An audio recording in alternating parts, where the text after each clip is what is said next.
কি গো? হ্যাঁ বলো। কোথায় নিয়ে আসলা? কোথায় নিয়ে আসলাম? এই যে আমরা আছি গয়াতে, এপিআর সিটি সেন্টার মলে আসছি। তা আমার আজকে ঠাম্মি আর পিৎজা দাদু। খাওয়াবা নাকি? হ্যাঁ, এই যে পিৎজার দোকানের সামনে দাঁড়ায় আছে। পিৎজা খাওয়াবো। তুই খাওয়াবি আমাকে, কিপটা মানুষ। আমি কেন ও, খাওয়াবো তোকে? তুই খাওয়াবি। ও আচ্ছা আচ্ছা, মা বাবার সাথে আসছি গয়াতে, কারণে হচ্ছে আমার ঠাম্মি আর দাদুর পিণ্ড দিতে। হয়ে গেছে কাজ, এখন আসছি ঘুরতে। বুঝতে গয়া পেরেছি। সিটিটা দেখো, ভালোই সুন্দর। ওই দেখ গাড়ি চালাচ্ছে। চলো। ও, হ্যাঁ বলো।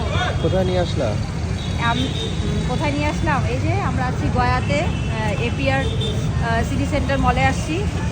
তা আমার আজকে ঠাম্মি আর পিৎজা দাদু। খাওয়াবা নাকি? হ্যাঁ, এই যে পিৎজার দোকানের সামনে দাঁড়ায় আছে। পিৎজা খাওয়াবো। তুই খাওয়াবি আমাকে, কিপটা মানুষ। আমি কেন ও, খাওয়াবো তোকে? তুই খাওয়াবি। ও আচ্ছা আচ্ছা, মা বাবার সাথে আসছি গয়াতে, কারণে হচ্ছে আমার ঠাম্মি আর দাদুর পিণ্ড দিতে। হয়ে গেছে কাজ, এখন আসছি ঘুরতে। বুঝতে গয়া পেরেছি। সিটিটা দেখো, ভালোই সুন্দর। ওই দেখ গাড়ি চালাচ্ছে।